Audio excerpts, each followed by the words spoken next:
Praise the Lord. സ്നേഹമുള്ളവരെ, യേശയ്യ 50:2 കർത്താവ് അരുളി ചെയ്യുന്നു, രക്ഷിക്കാൻ കഴിയാത്ത വിധം എൻ്റെ കരം കുറുകിപ്പോയോ? അഥവാ മോചിപ്പിക്കാൻ എനിക്ക് ശക്തിയില്ലേ? യേശയ്യ 1:15 കർത്താവ് അരുളി ചെയ്യുകയാണ്, നിങ്ങൾ കരങ്ങൾ ഉയർത്തുമ്പോൾ ഞാൻ നിങ്ങളിൽ നിന്ന് മുഖം മറയ്ക്കും. നിങ്ങൾ എത്ര പ്രാർത്ഥിച്ചാലും ഞാൻ കേൾക്കുകയില്ല. നിങ്ങളുടെ കരങ്ങൾ രക്തപങ്കിലമാണ്. നാം പാപങ്ങൾ ഉള്ളിൽ വെച്ചുകൊണ്ട് കരങ്ങൾ ഉയർത്തി ദൈവത്തെ സ്തുതിക്കുകയും പ്രാർത്ഥിക്കുകയും ചെയ്യുമ്പോൾ കർത്താവ് നമ്മിൽ നിന്നും മുഖം മറയ്ക്കും. നാം എത്ര പ്രാർത്ഥിച്ചാലും ദൈവം കേൾക്കുകയില്ല.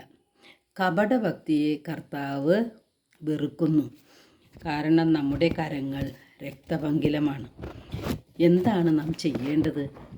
യേശയ്യ 1:16 മുതൽ 20 വരെയുള്ള തിരുവചനങ്ങളിലൂടെ നാം എന്താണ് ചെയ്യേണ്ടത് എന്ന് വ്യക്തമാക്കി തരുന്നുണ്ട്. കർത്താവ് അരുളി ചെയ്യുന്നു, നിങ്ങളെ തന്നെ കഴുകി വൃത്തിയാക്കുവിൻ. നിങ്ങളുടെ ദുഷ്കർമ്മങ്ങൾ എൻ്റെ സന്നിധിയിൽ നിന്ന് നീക്കിക്കളയുവിൻ. നിങ്ങളുടെ അകൃത്യങ്ങൾ അവസാനിപ്പിക്കുവിൻ.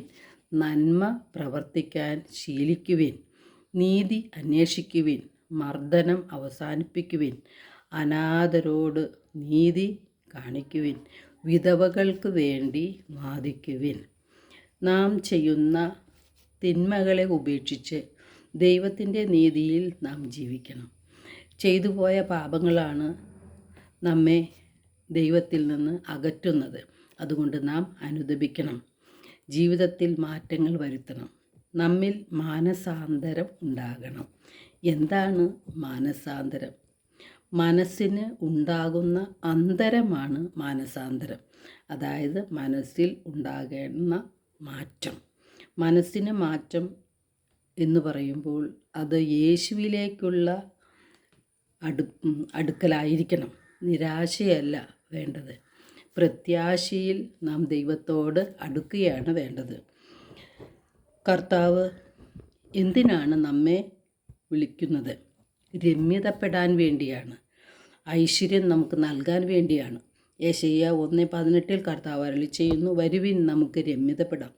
നിങ്ങളുടെ പാപങ്ങൾ കടും ചുമപ്പാണെങ്കിലും അവ മഞ്ഞുപോലെ വെണ്മയുള്ളതായിത്തീരും. അവ രക്തവർണ്ണമെങ്കിലും കമ്പിളി പോലെ വെളുക്കും.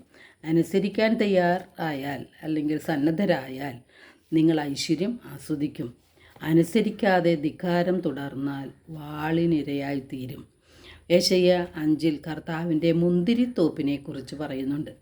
നാം ഓരോരുത്തരും കർത്താവിൻ്റെ മുന്തിരിത്തോട്ടത്തിലെ മുന്തിരിച്ചെടികളാണ്. വിശിഷ്ടമായ മുന്തിരിപ്പഴം നാം പുറപ്പെടുവിക്കുമെന്ന് കർത്താവ് പ്രതീക്ഷിച്ചിരുന്നു. എന്നാൽ നാം പുറപ്പെടുവിച്ചത് കാട്ടുമുന്തിരി പഴങ്ങളാണ്.